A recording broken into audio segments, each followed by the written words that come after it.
Acción, tu revista mensual de cine y series, con los mejores estrenos de cine, fichas y reportajes coleccionables, series de televisión y 4 pósters todos los meses. Búscala en tu kiosco.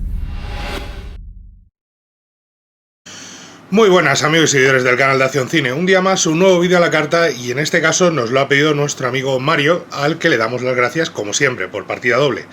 Como siempre también he explicado que por partida doble, porque primero le damos las gracias por pedirnos la crítica aquí en Acción Cine, por ser uno de los que decide que quiere una crítica de parte de este canal y de este grupo de periodistas, y segundo por ser en mí en quien ha confiado en esta labor y en la crítica de esta película, que es una película que tiene no demasiados años, tiene 8 años, es de 2012, pero a la que yo le tengo muchísima estima, porque me gustó mucho, sin ser un peliculón, creo, sin ser una obra maestra, ni muchísimo menos, pero primero supera la adaptación original del personaje y en algunos momentos se acerca al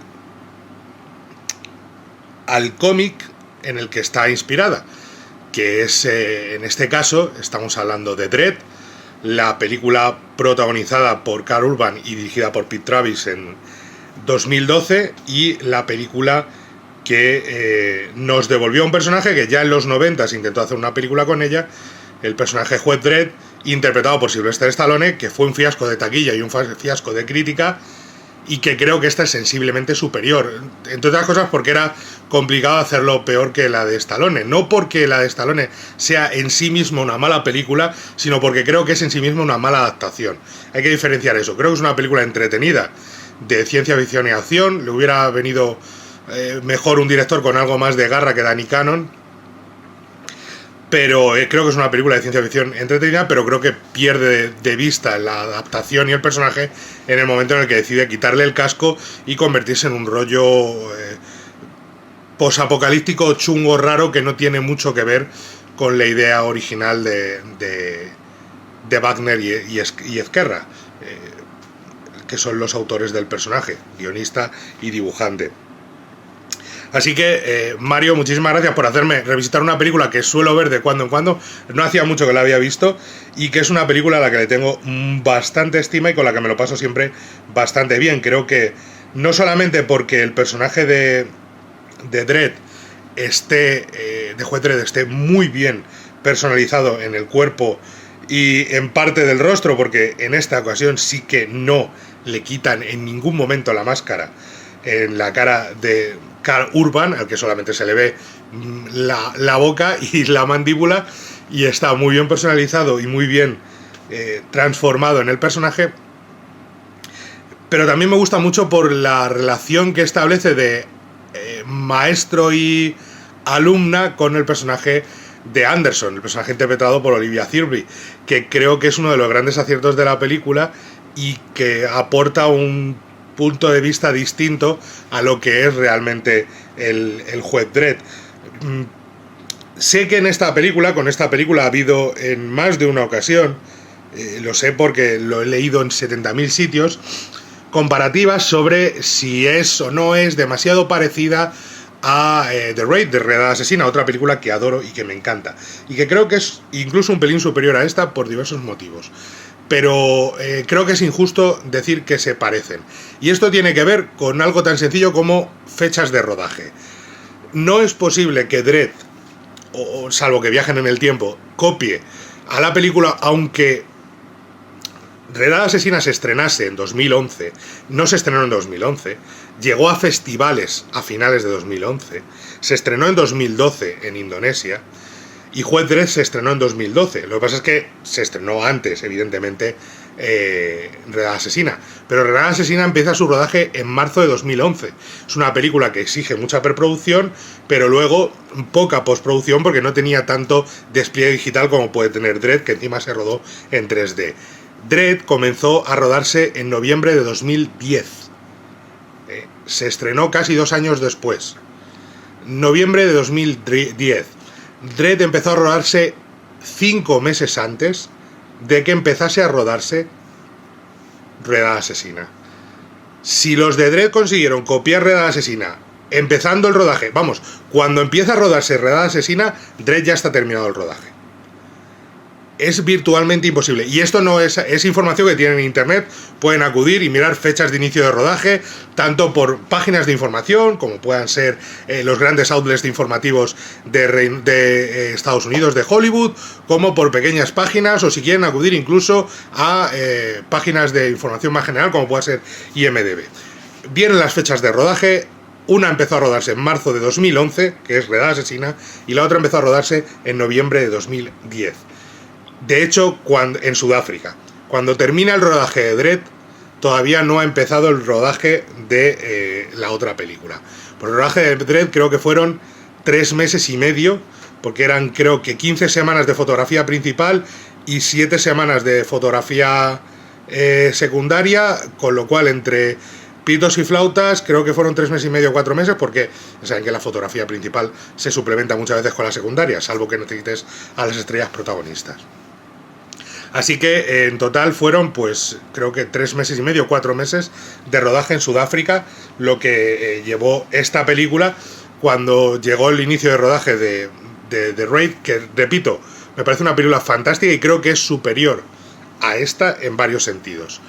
Con lo cual no es que en plan decir quitarle méritos una a la otra, simplemente creo que no son, que no se inspiró ninguna. Creo que el punto de partida, aparte del tema videojuego de ir subiendo niveles, creo que el punto de partida al final es Río Bravo, sigue siendo Río Bravo,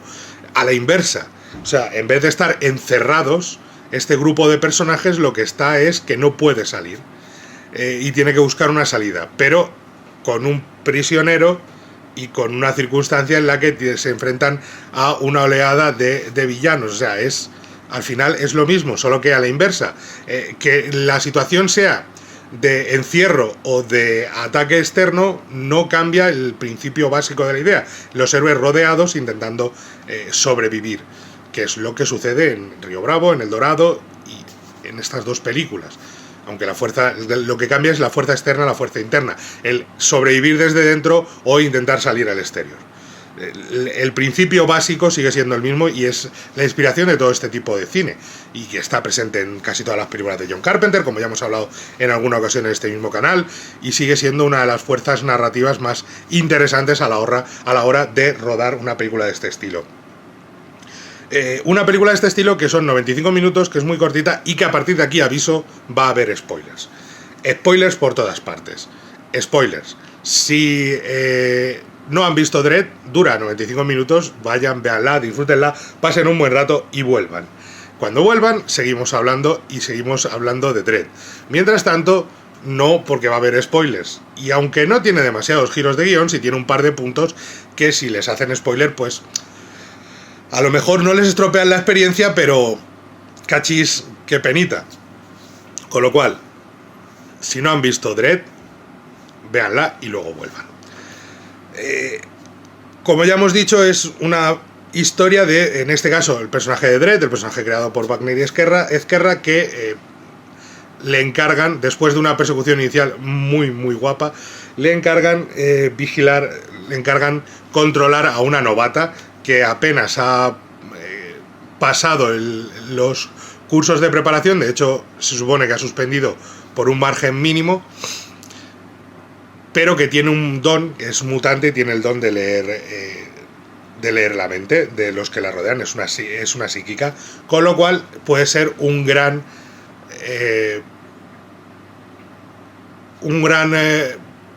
punto para los jueces contar con ella en su bando, porque podría ayudarles a decantar un poquito la balanza de su lado en una carrera que están perdiendo contra el crimen. Ya saben, Megacity One, Megaciudad 1, este gran mundo con cientos de millones de personas viviendo congregadas en una gran megaciudad que se creó sobre las ruinas del antiguo mundo y con los elementos del nuevo mundo, con esos bloques de edificios gigantes que rodean o que están rodeados por los edificios del antiguo mundo, con ese páramo nuclear que rodea a la ciudad. Y en ese mundo, en este futuro imperfecto creado por Edgar Ray Wagner, pues nos encontramos con Dredd, con estos jueces que son jueces, jurados y verdugos, todo en una misma. Ellos deciden lo que es correcto, lo que no, en un sistema que puede considerarse fascista y corrupto, porque lo es, y es uno de los grandes puntos de inflexión que hace el cómic, que es quizá una de las cosas que le falta a la película, marcar más el hecho de que no son héroes los jueces, son verdugos, son una fuente de justicia que nadie controla si está bien o está mal, que es un poco fascista, y ahí está la clave, y es una de las cosas que me sorprende, que un guionista como Alex Garland, que es el guionista de la película, no incluyese en su versión de Judge Dredd, porque estamos hablando de un guionista de ciencia ficción bastante potente, que además nos ha traído recientemente la serie Debs, pero que es el guionista y director de Annihilation, de Aniquilación, y de Ex Machina, por ejemplo, que ha trabajado con Danny Boyle, que es un tipo que controla muy bien este tipo de género, para añadir además un puntito de crítica social, que aquí está con el tema de la droga y demás, porque la droga tiene un aspecto visual muy bonito, muy estético. El uso de esa droga, de la slow-mo, tiene un punto visual muy estético, los planos que se generan son preciosos, pero tiene su sentido narrativo, y no solamente no está ahí solo por qué bonito queda, sino que tiene un sentido narrativo dentro de la historia, que ahora hablaremos de ello. Estos dos personajes, Dredd y la juez Anderson, que es la chica nueva, deben adentrarse en el territorio donde han aparecido 3 cadáveres, en el territorio de Mama, que es Lina Headey, donde deberán capturar o acabar con la vida de un par de traficantes, pero la cosa se complica cuando capturan como prisionero a alguien que puede descubrir toda la operación de Mama, que es que la droga se crea en ese bloque, en un bloque de edificios de 200 plantas, con 75.000 personas viviendo dentro. De nuevo, cuando tú hablas de un bloque de 200 plantas, 75.000 personas, que es una ciudad en sí mismo, necesitas un presupuesto enorme para mostrarlo. Y el presupuesto de Dredd es más bien modesto. Fueron 45 millones de dólares, y hay momentos en los que abarca más de lo que puede. Y de hecho hay momentos en los que te das cuenta de que han pasado 3 veces por el mismo rincón, haciéndolo pasar por otro. Eso no es bueno para la película, porque para hacer lo que quiere hacer se necesita bastante más dinero. Pero llega un momento en el que lo aceptas como parte del juego, y aunque decides que dices, vale, es la 4ª vez, estás en la planta 75, pero la balconada es la misma que de la 39. El círculo ese cuadrado es el mismo, y además la pantalla verde se ve muy claramente que habéis hecho un trocito de balconada y que el resto está creado por ordenador. Muy claramente se ve. Y en esos momentos es cuando la película, a nivel de producción, flaquea por intentar abarcar más, pero a nivel narrativo se las ingenia con mucha acción y con mucho ritmo para que digamos, vale, no me preocupa tanto, sigue adelante, sigue contándome la historia porque me interesa. Tiene que ver con el guión también, que es bastante bueno, de Alex Garland, y tiene que ver con ese desarrollo de la historia, que es más que interesante, y con el punto de acción continua que tiene la película. Perseguidos por Mama, encerrados en el edificio sin poder salir, tendrán que ir subiendo planta a planta para alcanzar la punta del iceberg y acabar con quien les persigue, para así poder salir, porque pedir ayuda parece ser que no funciona, porque todo está controlado por control central, y está en manos de la propia Mama, que además tiene a un tipo que se encarga de los ordenadores, que es ni más ni menos que Don Hal Gleason, porque además hay una par de actores secundarios muy interesantes, como son Don Hal Gleason o Bud Harris, que anda por ahí haciendo del traficante, del camello al que arrestan en primer momento. Quiero señalar varios aspectos que me parecen muy interesantes. Lo primero, el guión de Alex Garland va cortita y al pie. No se mete en jardines, no se anda con rodeos, no se mete en camisas de 11 varas, va al grano. Empieza con acción, termina con acción, y por el camino hay acción, acción y acción. El desarrollo de los personajes se describe a través de la acción. De hecho, lo bueno de la historia es que a través de la acción y de las acciones de sus dos coprotagonistas, porque el personaje de Anderson tiene casi tanto peso como el de Dredd, entendemos quién es Dredd realmente y entendemos quién es Anderson realmente. Y entendemos que hay más de Dredd en Anderson de lo que a él le gustaría admitir y que hay más de Anderson en Dredd de lo que a ella le gustaría aceptar. Porque ella es una novata que duda a la hora de matar, que al principio no tiene muy claro si las acciones que está cometiendo pueden marcar realmente lo que ella quiere, que es marcar la diferencia, si lo que está haciendo le costará más de lo que realmente va a obtener. Por ejemplo, se ve en la escena en la que se meten en el piso de una mujer que tiene un hijo y que ella está deseando que le ayuden o que salgan del edificio para que su marido, que está por ahí buscándoles para cazarlos, pueda recuperar, o sea, pueda volver a su hogar sano y salvo, sin saber que es el tipo al que hace apenas unos minutos ella ha matado. Y ese cargo de conciencia que ella siente en un momento determinado se borra enseguida, porque ella es una juez y enseguida descubre que tiene más de esa frialdad moral que tiene Dredd de lo que ella cree. De todas maneras, es uno de esos aspectos en los que la película podía haber ahondado en esa diatriba que tiene el personaje, en esa duda moral, y no lo hace. Te enseña este momento y lo olvida enseguida porque tiene que continuar la acción, porque la acción no se detiene. Y sí es verdad que en eso evidentemente se parece a The Raid, que aún así esta es una película de tiroteos, de tiros, es un western, y The Raid es una película de artes marciales con elementos de western. Pero esta es western, mucho más western puro. Y eso está muy bien, porque si os fijáis en la planificación y en el uso de el plano que hace Pete Travis, que es el director, que por cierto le echaron de la sala de montaje y acabó terminando de montar la película Alex Garland. De hecho hubo un momento en el que decidieron que apareciese como codirector, pero luego se reunieron Travis y Garland y al parecer llegaron a un acuerdo en el que Garland no quería aparecer como codirector y Travis acabó figurando como director porque al parecer Garland de tapadillo le dejó terminar el montaje de muchas escenas y supervisar la postproducción de la película para que fuese la película del director. Si os fijáis en la composición de los planos, son planos sobre todo que tienen mucho que ver con el spaghetti western. Son muchos planos que fuerzan la perspectiva, colocando a los personajes en extremos, ¿vale? Para que nosotros como espectador juguemos siempre con esas dos posiciones.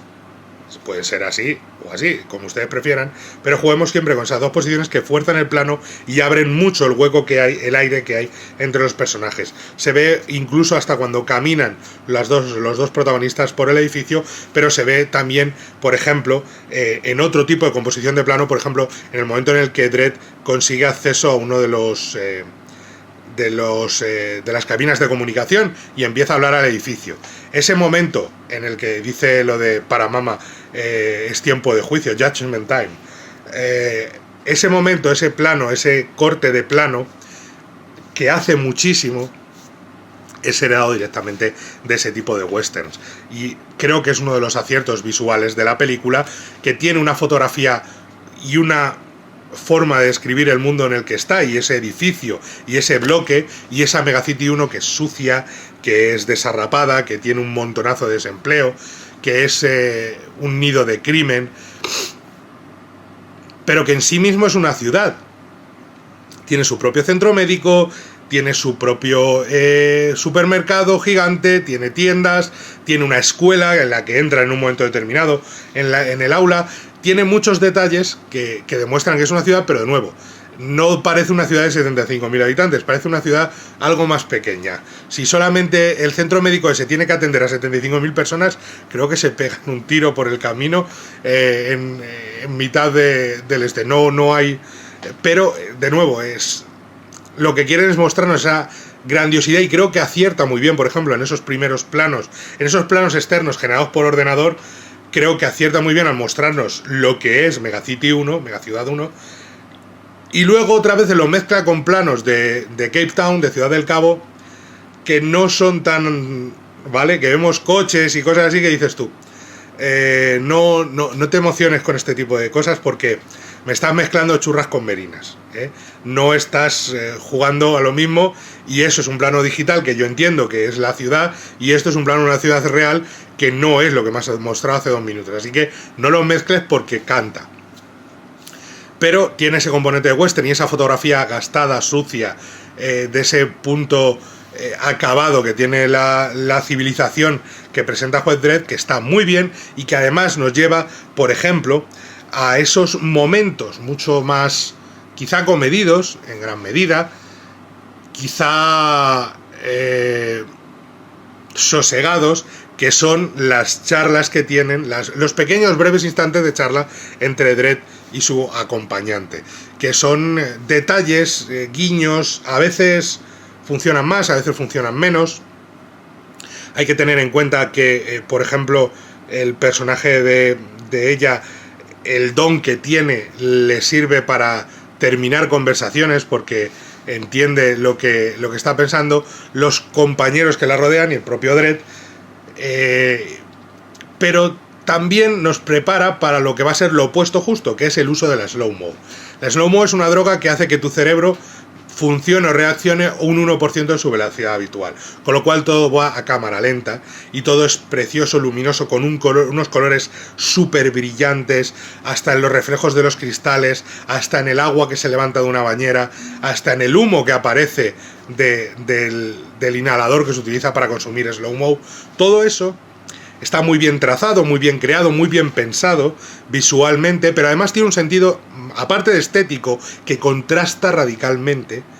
con lo que estamos viendo de la realidad. ¿Por qué? Porque slow-mo es la droga perfecta de este nuevo mundo, porque permite que durante unos instantes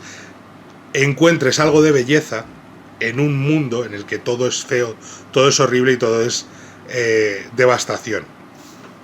En un mundo en el que todo es gris, en el que todo no tiene sentido nada, en el que el crimen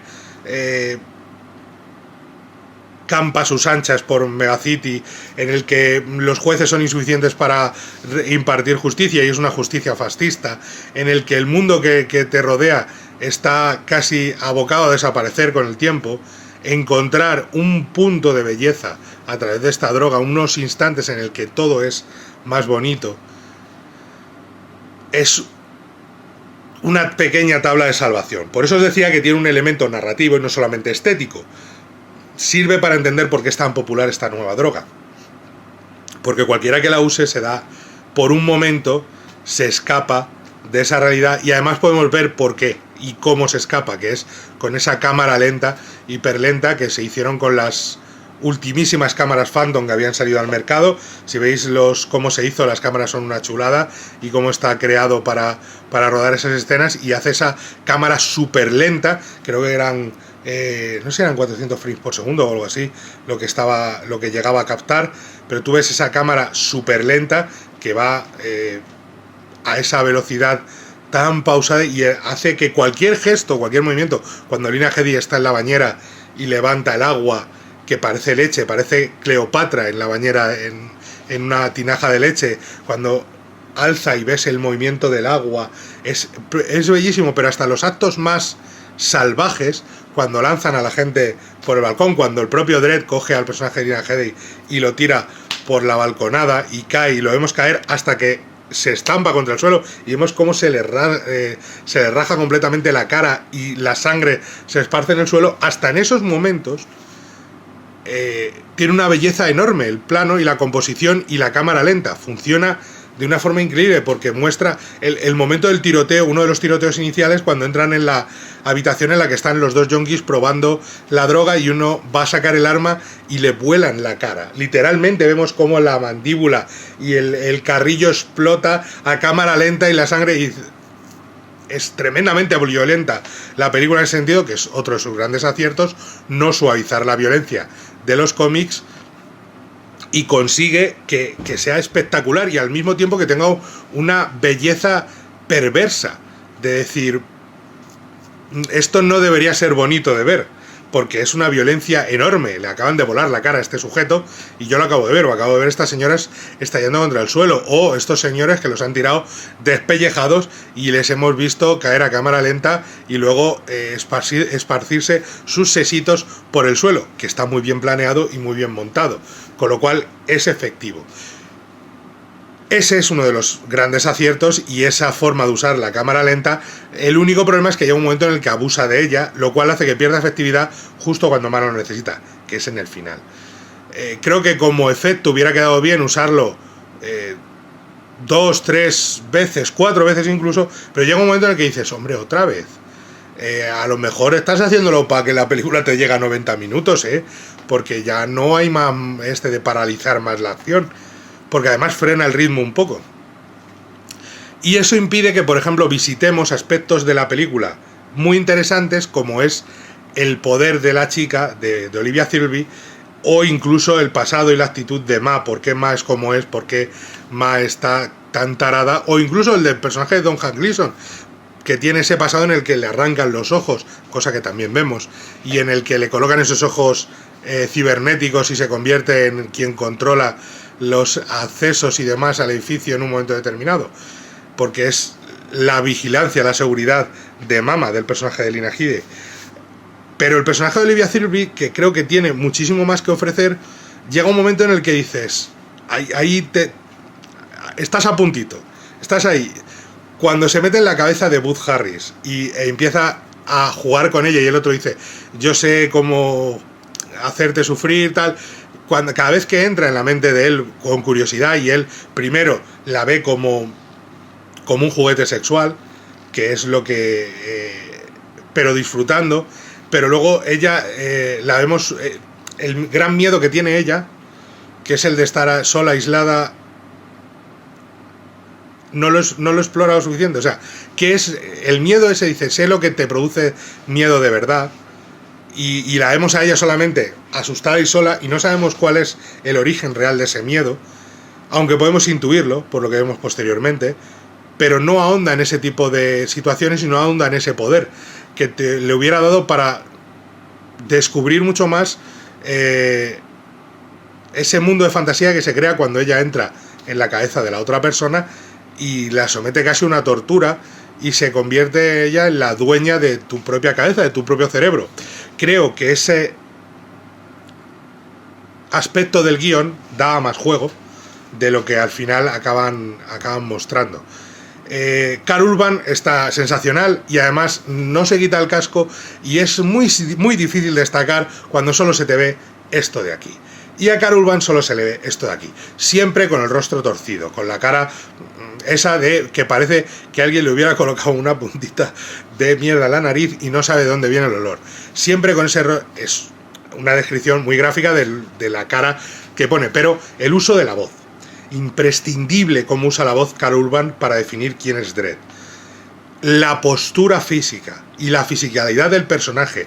Muchas veces nos damos cuenta de lo importante es que un actor se meta dentro del papel a todos los niveles y no sea solo un juego de mira, me he puesto un disfraz. No, si eres James Bond, no vale con ser James Bond. Tienes que, cuando te pones el smoking, tienes que ser James Bond.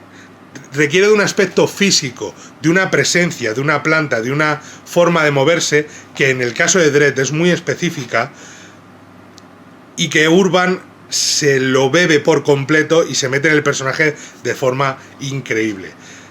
Evidentemente son personajes muy arquetípicos, apenas deja desarrollar el personaje de Mama, o el personaje, quizá el más desarrollado, es el personaje de Olivia Thirlby, el personaje de la juez Anderson, de la juez en pruebas Anderson. Pero no deja de ser un esquema, un arquetipo, un modelo sujetado en 4 palos del sombrajo. No lo termina de explorar, no lo termina de explotar, porque la película es acción, acción, acción, y es súper entretenida y es divertidísima. Pero, por ejemplo, no juega lo suficiente con los 4 jueces que entran y que son traidores y que están vendidos. Juega muy bien con el personaje de Olivia Thirlby de nuevo y la chica, pero los otros 3 jueces que van detrás de Dredd, de hecho hay un momento en el que dices, hombre, Dredd, pero si eras el man máquina, no me seas parguelas, no me hagas esta tontunada, esto a qué ha venido, pero te has dejado arrinconar tú solo. Y en ese momento te quedas con la sensación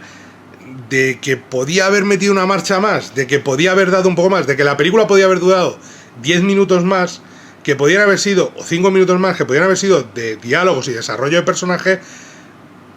tanto de Dredd como de los secundarios, o incluso más de los secundarios, y nunca termina de entrar en ese terreno porque decide algo así como frenarse, pararse y decir, bueno, me interesa más jugar con estos otros aspectos de mis personajes, que es la acción. Acción, acción, acción. Y no está mal, de verdad, no está mal, pero eso hace que sea una película de 3 estrellas y media, por ejemplo. Para que me entiendan, cuando la comparan con The Raid, de nuevo, sin poder haber sido físicamente posible, pero The Raid tiene el desarrollo de la historia entre los hermanos. Y eso no está en Dredd. Y eso que es tan sencillo y aparentemente tan... Bueno, ¿qué más da? Pues si han entrado y ya está, no está en Dredd.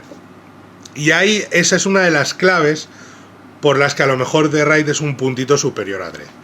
Y toda la ironía y toda la ácida crítica social y todo lo satírico que tenía Juez Dredd, todo el aspecto de la justicia fascista de los jueces y del mundo corrupto en el que vivían, queda al final definido en un western de buenos y malos. Los buenos son los jueces, los malos son los que venden droga. Y no juega en ningún momento con gamas de grises que nos permita descubrir que a lo mejor, bueno, sí hay jueces corruptos, pero no juega a la sátira de ver cómo la sociedad a lo mejor se recuperaría mejor sin jueces, o el impacto que tendría, que es algo que los cómics de Juez Dredd de 2000 AD sí hacían, jugar con ese tono satírico. Recuerdo el momento en el que en los cómics se convirtió en icónico que se quita el casco Dredd y en vez de aparecer la cara ponen un cuadro encima de la cara que pone censurado. Y eso, que está muy bien, no aparece en esta película, que es puro entretenimiento, pero que se queda para mí en película de 3 estrellas y media, que me parece que está más que bien. Estamos hablando de un 7, creo que 3 estrellas y media está muy bien como nota para esta película. Creo que es una película muy entretenida, muy compacta, muy concreta, muy directita, acción directa, cortita y al pie, sin meterse en camisas de 11 varas, todo funciona bien, pero te deja esa sensación, a mí me deja esa sensación de decir, ese puntito más, esa marcha más, ese dar un paso adelante más, ese meterle 2 diálogos más o una escena más que nos desarrolle un poquito a los personajes, no ser tan arquetípica, no jugártela un poquito más a la sátira, no solamente a la violencia, ser un poquito más. Le puedes pedir un poquito más porque tiene a Alex Garland detrás. Si fuera otro guionista, casi me podía haber hasta contentado con lo que me da, pero es que es Alex Garland, y Alex Garland hay que pedirle más porque nos ha dado más. Y más trabajando con un material tan rico y tan interesante y con tantas dobles lecturas y con tanto subtexto como es Juez Dredd. Entonces, evidentemente es mejor que la original del 95 como adaptación y creo que también como película, porque creo que Pete Travis tiene más personalidad a la hora de dirigir la película y le aporta ese tono de western que hemos mencionado y esa fotografía y los efectos de slow-mo. Es una película que la gente alabó mucho el 3D. Yo recuerdo verla en cine en 3D la primera vez, pero tampoco recuerdo que fuera a decir, me ha volado la cabeza el 3D. Estaba bien.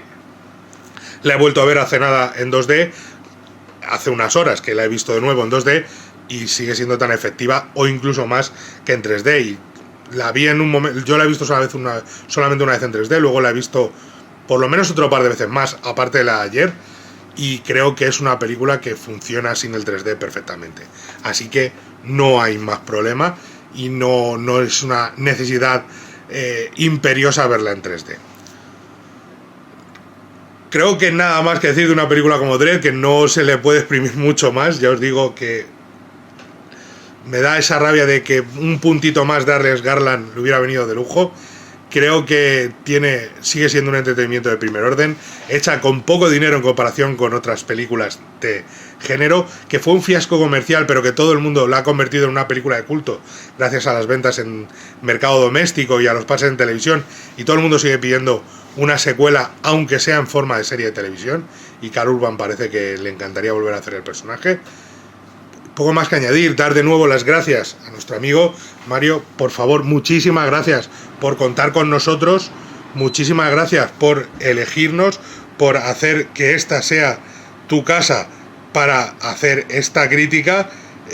y también, por supuesto, muchísimas gracias a todos los demás que veis estos vídeos, y recordaros que tenéis en los kioscos la revista ya de este mes, en la que hay exclusivas, hay ese futuros distópicos en el que Dredd incluso podía haber entrado y en el que tiene parte de historia la propia película. Creo que Juez Dredd sí entraba, la original, pero que creo que tiene muchísimo tema para ver y comparar junto con esta película, incluso ese especial que ha escrito mi compañero Miguel Juan Payán. Y poco más que añadir, le dan al like, se suscriben, nos cuentan lo que quieran y nos vemos en la próxima. Adiós. Acción, tu revista mensual de cine y series, con los mejores estrenos de cine, fichas y reportajes coleccionables, series de televisión y 4 pósters todos los meses. Búscala en tu kiosco.